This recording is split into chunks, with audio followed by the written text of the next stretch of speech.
Hello दोस्तों, मैं आपका गौरव। आज हम आपको बताएंगे जो एयर कंडीशनर में गैसें पड़ती हैं उसके बारे में पूरा हम आपको बताएंगे, डिटेल में बताएंगे। एयर कंडीशनर में 3 किस्म की गैसें पड़ती हैं, R22, R410A और R32। जो ये 3 गैसें पड़ती हैं, तो हम जो सबसे पहली गैस है जो R22 है उसके बारे में हम आपको बताएंगे। ये जो R22 है, ये जो नॉन इन्वर्टर एसी हैं, जो पुराने एसी हैं, ये गैस उन पे पड़ती है। तो ये वो गैस है, ये अभी तो गैस तो ये बंदी होगी, ये मतलब जो नए एयर कंडीशन है, जो डुअल इन्वर्टर एसी है, जो इन्वर्टर एसी होते हैं उनमें ये गैस तो पड़ती नहीं है। तो जो पुराने एसी है उनमें ये गैस पड़ती है। तो जो ये गैस है R22, तो ये R22 गैस है, इससे क्या होता है कि इस गैस से पड़ने से, अगर आपने मगी नया एसी लिया है, मान लीजिए अगर आपने इन्वर्टर एसी लिया है, तो गलती से कोई जो आपका मैकेनिकल होगा वो अगर R22 गैस उसमें डाल दे गलती से, तो एसी को आपको मगी ख़राब हो जाएगा आपका एसी, ठीक है नहीं। तो सबसे पहले तो जो भी आप नया एसी खरीदते हैं उस पर एक स्टिकर लगा होता है, उसमें लिखा होता है कि R22 गैस है, R410 है, R32 है गैस, उसमें स्टिकर में लिखा होता है आपको कौन सी गैस का एसी लेना चाहिए। ये भी मैं आपको पूरा बताऊंगा आज आपको। तो एसी पे भी ये भी खाली आप ये नहीं देखना होता है कि एसी कौन सी कंपनी का लेना है, कंपनी का भी देखना चाहिए और ये भी देखना चाहिए एसी में जो स्टिकर लगा होता है, हमेशा एसी में एक स्टिकर लगा होता है, उसमें लिखा होता है कि इस एसी में कौन सी गैस पड़ती है। वो भी आपको ये नोट करना बहुत ज़रूरी है, क्योंकि आने वाले टाइम में आपको इससे कोई परेशानी पड़ सकती है, आपका बिजली का बिल भी ज़्यादा आएगा और कोई एसी कभी ख़राब हो जाए, गैस उसमें डालनी पड़ी, उससे भी आपको थोड़ी प्रॉब्लम हो सकती है। अभी हम बात करते हैं जो पहली गैस है, जो R22 गैस है, ये है पुरानी गैस है।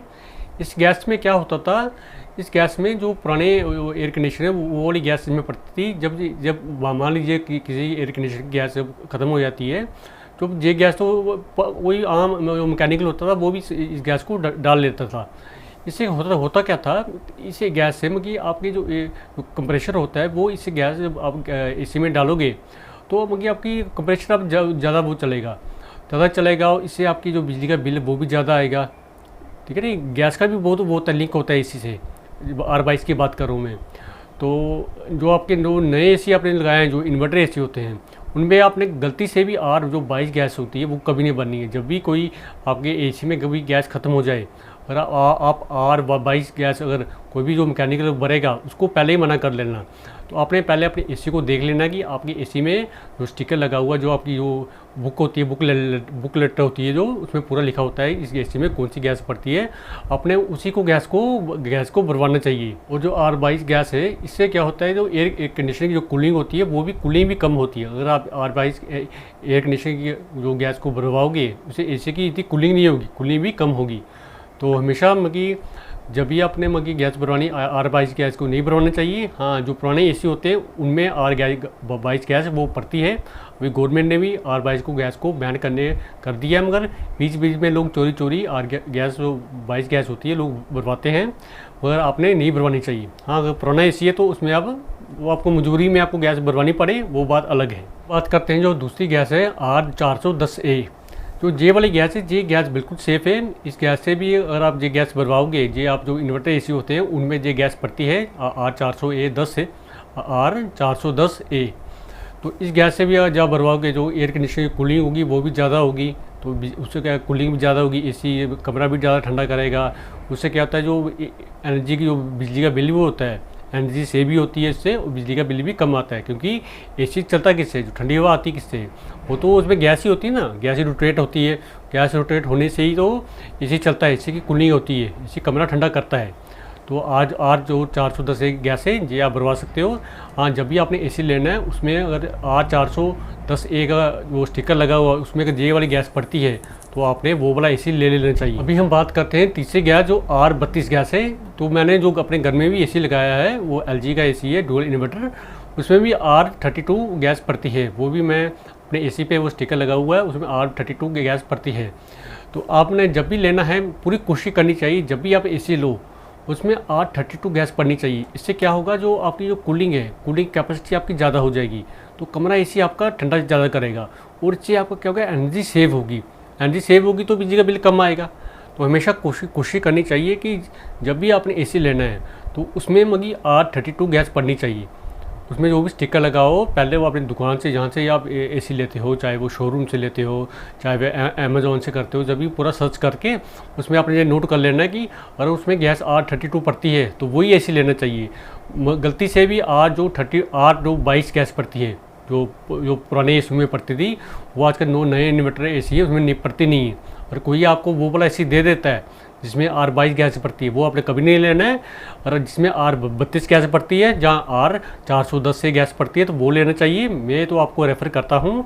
और आप में अगर R32 गैस पड़ती है तो वही एसी लेना चाहिए। और इसी में हमेशा आपने देखना साइड पे या कहीं ना कहीं वहाँ स्टिकर में लिखा होता है, स्टिकर लगा होता है छोटा सा, वहाँ पर लिखा होता है R32, R410 से R22, उसमें पूरा लिखा होता है। और अगर आप R22 की गैस पड़ती है तो वही एसी आपने लेना है। इससे कूलिंग भी अच्छी होगी, एसी की आपकी जो गारंटी होगी वो भी लाइफ लॉन्ग आपका एसी चलेगा। तो कूलिंग एसी की देखे ना, मैंने पहले ही बता दिया, एसी चलता किससे है?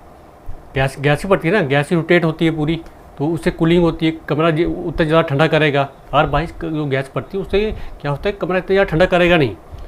तो कोई आप गलती से मर दे कोई, और वो बात अलग है। हाँ, जब भी आपने R22 गैस भरवानी है तो जो ऑनलाइन कोई भी ऐसे दुकान से कोई लड़के को पकड़ लिया तो उसको बोलिए गैस भरवा दो, ऐसा कभी नहीं करना चाहिए। कंपनी को फ़ोन करना चाहिए, कंपनी में ऑनलाइन नंबर पे कंपनी पे फ़ोन करके उनको कंपनी का जो एक्सपर्ट बंदा होगा उसी को बुला के उसी से गैस भरवानी चाहिए। इसमें बहुत ही केमिकल हो सकती है, कुछ कोई तकलीफ़ हो सकती है आपको, कुछ मतलब एसी में प्रॉब्लम हो सकती है। गैस अच्छी तरह कोई नॉर्मल जो मैकेनिकल होगा वो अच्छी तरह गैस भर नहीं पाएगा, उसको इतना आता नहीं होगा। जो एक्सपर्ट होते हैं, जो कंपनी वाले होते हैं, उन्होंने मतलब ट्रेनिंग की होती है, उनको सारी नॉलेज होती है इसके बारे में। तो आपने जब भी गैस भरवानी है R22 हो, R410 से, तो कंपनी को फ़ोन करना चाहिए, कंपनी से गैस भरवानी चाहिए। तो इससे आपके पैसे भी बचेंगे, तो इसी भी आपकी गारंटी भी लाइफ लॉन्ग होगी। अभी हम बात करते हैं R410 है और R32 की गैस भरना थोड़ा आसान होता है। जो R410A है उसमें क्या होता है कि R410 से गैस होती है, उसमें 2 गैसों का मिक्सचर होता है। वो कोई एक्सपर्ट बंदा ही होगा जो कंपनी से आएगा, वही गैस वो भर सकता है। वो भी थोड़ा मुश्किल होता है भरना, क्योंकि 2 गैसों का मिक्सचर होता है वो R410 से गैस की। तो मैं तो आपको रेफ़र यही करता हूँ, मैंने आपको पहले ही बता दिया, R32 गैस वो आसान होता है भरना। कंपनी से कोई भी आए उसको कह देना, उनसे आपने गैस भरवा लेनी है। गलती से भी R22 का जो एसी होगा वो आपने कभी नहीं लेना है। अगर आप वो ले लोगे, वो तो कोई आपको सस्ता मर देगा। आप सोचोगे 5-7 हज़ार आपको एसी सस्ता मिल गया, उसने आपको दे दिया, उसमें गैस पड़ती हुआ R22, तो आपको लेने के देने पड़ जाएंगे। देखो ना, आप ना 40 से 50 हज़ार रुपये आप एसी पर खर्चते हो, इतने पैसे खर्चते हो, तो एक चीज़ आपने वो भी नोट कर लेनी चाहिए, उसमें वो भी देख लेनी चाहिए कि एसी में गैस कौन सी पड़ती है। तो नहीं तो आपके 40 से 50 हज़ार आपका बिल्कुल बेकार जाएंगे। एसी ख़राब हो जाए या कुछ हो जाए, एसी में ब्लास्ट हो जाए, गैस लीक हो जाए, कुछ प्रॉब्लम हो जाए। इसलिए हमेशा जब भी गैस वाला एसी लेना है R32 से लेना चाहिए। तो जहाँ अगर R32 अब तो थोड़ा वो कॉस्टली पड़ता है, तो R410 से गैस ले सकते हैं। R22 पे कभी नहीं जाना आपने। अगर आपको ये मेरी वीडियो पसंद आए, आप मेरे चैनल को लाइक कर लेना, शेयर कर लेना, और आप मेरे चैनल को सब्सक्राइब कर लेना। मैं आपका गौरव, अगली वीडियो में मिलते हैं। आज के लिए इतना ही। Okay, bye.